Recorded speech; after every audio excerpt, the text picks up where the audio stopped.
Well, welcome to the Aging Boomers. I'm your host, Frank Sampson. On this show, we discuss so many of the issues facing boomers, their parents, and, of course, what we know is an aging population. We have another wonderful guest today, but first I want to let everybody know that today's show is sponsored by Senior Care Authority, a professional senior placement and elder care management organization that has a national network of advisors to help in determining the right path for seniors in receiving proper care or supervision. So whether it's in-home care, assisted living, residential, or memory care, get the necessary advice from a senior care advisor in your area by calling Senior Care Authority at 888-809-1231 or go to www.seniorcareauthority.com. So I want to thank everybody for all their support. So many listeners on iTunes, iHeartRadio. Many of you have downloaded our free app on your iPhone or Android phone, and please go on there, make comments, send the links to friends and family. We're just trying to help educate people on the aging population and so many of the issues facing families today. And so speaking of that, we have with us today Ann Kositsky. Did I pronounce your last name correct, Ann? You did great. Thank you. All right. So Ann Kositsky. And Ann is a nurse with a master's degree in nursing and nurse practitioning, specializing in geriatrics and pediatrics. Currently, Ann works as a nurse practitioner with Elder Consult Geriatric Medicine. Over the last 15 years, Ann has been caring for and working with elders as their health declines, supporting them to live as independently and comfortable as possible with whatever support they need. She has taught at UCSF and San Francisco State University and provides training to caregivers, families, and professionals in dementia care. And welcome to the Aging Boomers. Thanks for joining us. Well, it's a real pleasure to be part of this. Yeah, it's great to have you. I know you have a lot of experience, but I have to start out with a question that was kind of interesting to me, all right? And that's kind of the first sentence that I read on your background, the fact that you specialize in geriatrics and pediatrics. You even wrote a book, or you, I think, co-authored a book in the pediatrics side of things. So I find that quite interesting that you specialize in both, and I'm wondering, is there a correlation between those two? Well, first of all, maybe what you could do for our listeners, explain what geriatrics is and what pediatrics is. So I'm sure most people know, but not everybody does. So why don't you explain that and then talk about how you got into both? So geriatrics is dealing with a population there's no set definition, but more people with over 65 and their definite health problems and social needs as they age. Pediatrics is from birth to 18 years old, and their special health and developmental needs. And interesting, lots of it is an overlap in that, what people need and the approaches that people require in both populations. The kind of slow sensitivity, especially providing slow, definite orientations and directions, and just being more available to what people need. And health issues are bigger in pediatrics and in elderly population. And then in the middle, our health sort of stays more static. That's interesting. So, when you hear a caregiver, adult child caregiver, family caregiver say, boy, taking care of my mom is tough. It's kind of like taking care of a child. Is there something to that? There's a lot that's to that. The needs of a frail elderly is a lot supportive and a lot of physical care, like dealing with a younger child. So yeah. And not being able to have the kinds of conversations that they are used to having with their parents. Yeah. It has to simplify down. Right. Especially when somebody has dementia. Right. And speaking of dementia, good segue. I know that's a specialty of yours, and we have discussed dementia on our show on several occasions with various specialists, but we can't talk about it enough. So, it's important people understand more about it. So maybe you could give us kind of an overview of the various types of dementia, and a lot of people don't realize that Alzheimer's is a type of dementia. But why don't you go through that with us? So that's a really good point. And if you think about dementia as an umbrella, and under that are lots of different kinds of dementias. Alzheimer's is one of them, and it's the biggest one. So it's about 60% of people are diagnosed with Alzheimer-type dementia. And then there's frontal lobe dementias, which usually happen as a result of blood flow that decreased to the brain, often because of uncontrolled high blood pressure and strokes. And then there are actually, at this point, 84 known different kinds of dementias, and many people have more than one type.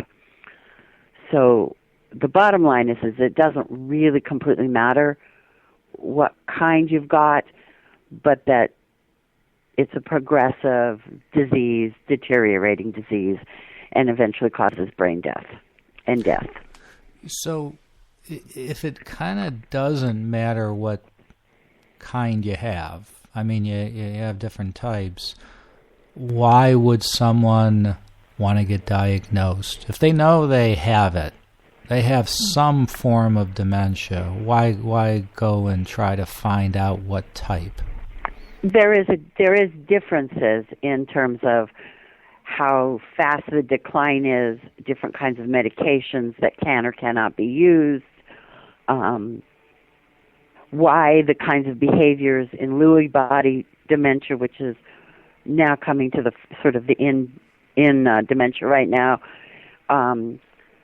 People have more erratic behaviors than they do with like an Alzheimer dementia. So it's good to know, but the overall care, it's okay whatever you've got. Gotcha. People need to be respected and cared for. Right. And cared with. Okay, so I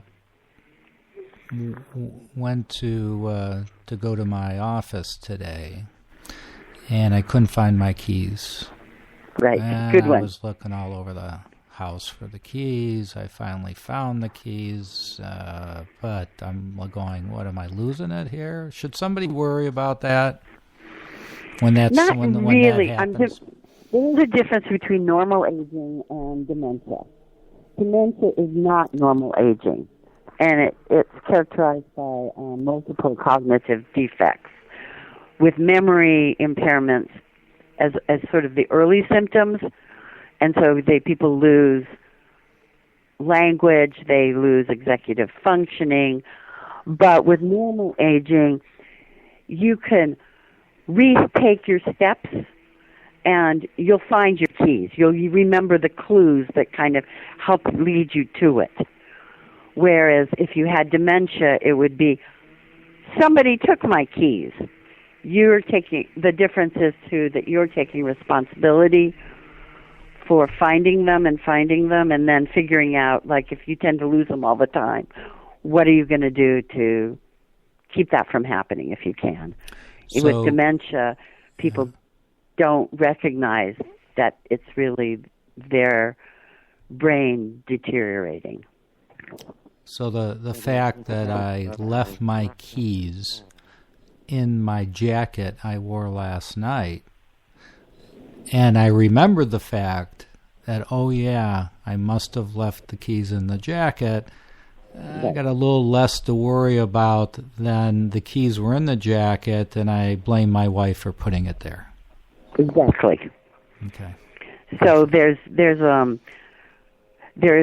sometimes it's hard to tell, especially in the beginning, the differences, and it's good to be aware of it, but it doesn't mean that your forgetfulness and dementia are really different, and that's important to know that. So if you have a loved one that you're seeing is experiencing... Excuse me. Yeah, go ahead. That's fine. No, it's okay. Okay. I do that to people. If you have a loved one that you see are experiencing some things that, based on your own research or people that are listening to the show and hearing this, and they have a parent or other loved one that you're saying, you know what, I don't think this is forgetfulness. I think there's something more than that. Maybe we need to go get mom tested or dad tested or whatever the case may be. And mom says, I'm fine and I don't need to go anywhere. How do you deal with that? I know you work with families all the time. What if the particular senior kind of fights the fact that I don't need to go, I'm fine? And that's confronting somebody with what you see as a problem is going to cause people to respond negatively, almost in every single case. So the deal is, have an agenda that you think is important. Keep it in the back of your mind to help direct you as to what you want to do, but get the person to go forward positively, and so that they feel like they have a fair amount of control. It could be as simple as, I'm concerned, Mom, I need some help. Could you come with me so we can get this cleared up with the doctor? And many parents are more willing to go to help their kid. So don't point. The finger at them. You're them. Forgetting things. You should remember. And because you aren't, we need to go take them someplace. Gotcha. So yes. So don't point the finger at the parent in this example. Point it at yourself. You're going to lose. Yeah. Yeah, you lose every time. I know. I dealing with assisted living and the transitioning there and getting someone to move. I always tell the adult children, don't say, hey, Mom, you've got to do this and you've got to move and we can't take care of you and all that. You're going to lose. It's exactly. got to be, do this for me.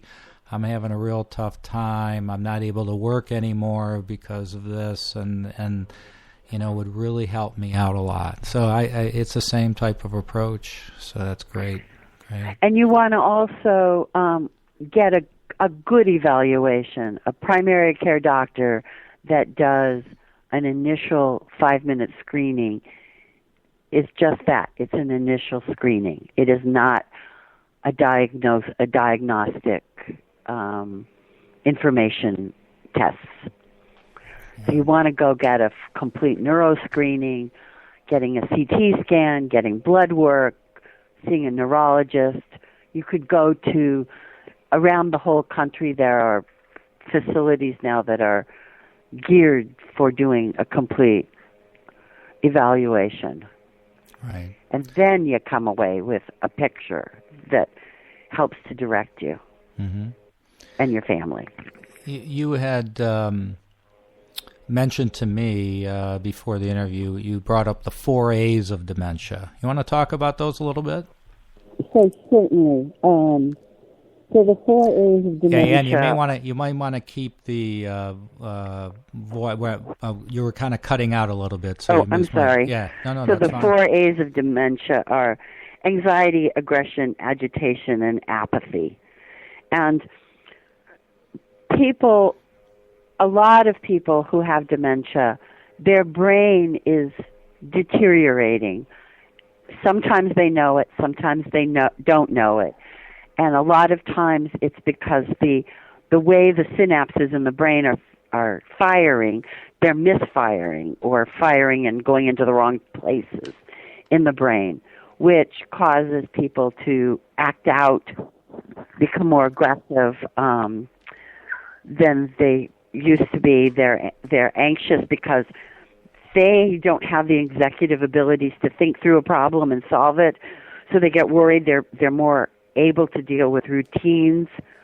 They get agitated much more easily, and then a lot of people just kind of give up. They just don't know what to do. They just don't do anything.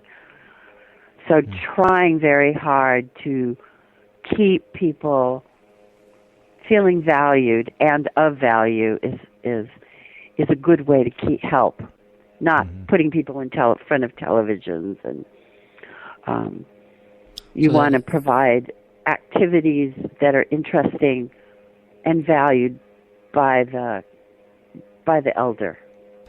Yeah, I definitely agree with that. And so activity is extremely important. But again, if you get someone that is with dementia being apathetic, it's getting them to do certain activities. And I guess when you talk about activities, maybe give our listeners some examples. I mean, we're not saying that you're going to go running around all over the place, but it could be as simple as playing a little card game or something, right? Or what you used to do if you were a homemaker and you were folding laundry. Bring them a basket of laundry to fold. It doesn't matter if you could do it yourself and do it faster. It could be, card games if that's what people like to do. Music, but not just putting on music, but sitting and enjoying the music with somebody. Some people just holding their hand can be a very soothing and bring somebody out of that apathy. Some people, if they're going to activities, it's too active, it's too much going on, and people just pull out or they get angry. Mm-hmm. So you have to really individualize it to that particular person. And there are people that can come and help if it's in the home, even or certainly in facilities. But a lot of times facilities want people do group things, and there are a fair number of people that it doesn't work for. Or as you deteriorate, it won't work for. And wouldn't you say that's the fact? Because I've worked with a number of people with dementia as well, and what I found is that even though it seems like they know more than you think. And they know they have a problem, and they then don't want to be with groups. They don't want to be out in public because they know they have a problem and they might be embarrassed by it. So would you say that even somebody who was more apt to being in larger groups could pull back and yes, not want to do absolutely, that? Absolutely, you're right. Yeah. And I think, too, if they know that they've got somebody there with them, being a partner in the adventure or whatever it is, that helps. And the same kind of person on a regular basis. Mm-hmm. And somebody who doesn't chit-chat all the time, but really is there for them. Yeah. And I think the other big thing that happens with dementia is you have to slow down in your talking, giving information, giving simple, short information, offering very concrete choices. So people aren't told what to do, but they still have a choice. You want your Red Sox or your Blue Sox. Mm-hmm. Right. Kind of thing. And asking the elder for help. Will you help me do this? I bring like a flashlight, especially for the men to work on, and I ask them to please make it work, put the batteries in for me because I can't do it. And it's just such the pleasure on people's faces is just great. Yeah. You know, I'd like to get your viewpoint on medications as it relates to people with dementia. There's lots of different theories out there. I mean, there's, you know, I think in a lot of cases people are over-medicated. Or what's your thoughts? What's your thoughts about it? Well, I have the honor of being able to work with Elizabeth Lansford, who's this incredible doctor who works primarily with people with dementia and has the ability to modulate the medications for each person to improve their quality of life. And I've watched how she can do this and been very impressed. And you're right, people are often inappropriately or over-medicated or under-medicated. And pain is one of the big issues that a lot of people don't recognize. So we give them all kinds of other medication and to help with their behaviors. But the bottom line is it's the arthritis or the tooth pain.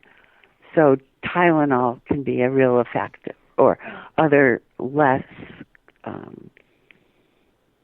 drugging kinds of medications can be helpful. And I think it's really important for families to monitor how their families are dealing with the medications. Yeah. And the whole idea here, I think, was... And even things like antipsychotics, which have been poo-pooed, you know, in small doses or individualized, can really make a difference in somebody's life. Yeah. And, you know, as we know, unfortunately, there's no cure, but the medications are really geared to improve quality of life and be able to have people function appropriately, I guess. Yes. Yeah. Yes, so that they're also not so... Some medications, you take a medication to deal with your pain, but you end up so sleepy that you don't eat. So then you don't eat, which causes more problems. So it can be a downhill spiral. Yeah. I know you mentioned before, make sure that, you know, there's a good assessment on or evaluation. Where should somebody go to get this I would done? call the university hospitals and ask for their centers. Mm-hmm. In the Bay Area, UC Davis has many of them that are local, and UC San Francisco has also, and they have satellite offices, so you don't have to go to Davis or San Francisco.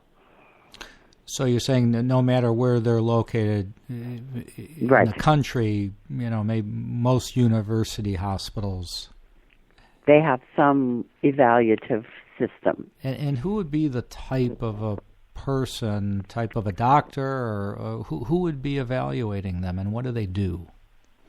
So I would try to find a geriatrician rather than somebody. We lost your voice again. We lost you. Oh, I'm sorry. There you go. Okay. Is that better? Yeah, that's perfect. That's okay. Great. So I would look for a geriatrician, not somebody who's a specialist in gerontology. There is a difference. Geriatricians are those that have specialized in the health problems of elderly patients, and they've gone through lots and lots of extra training and board certification.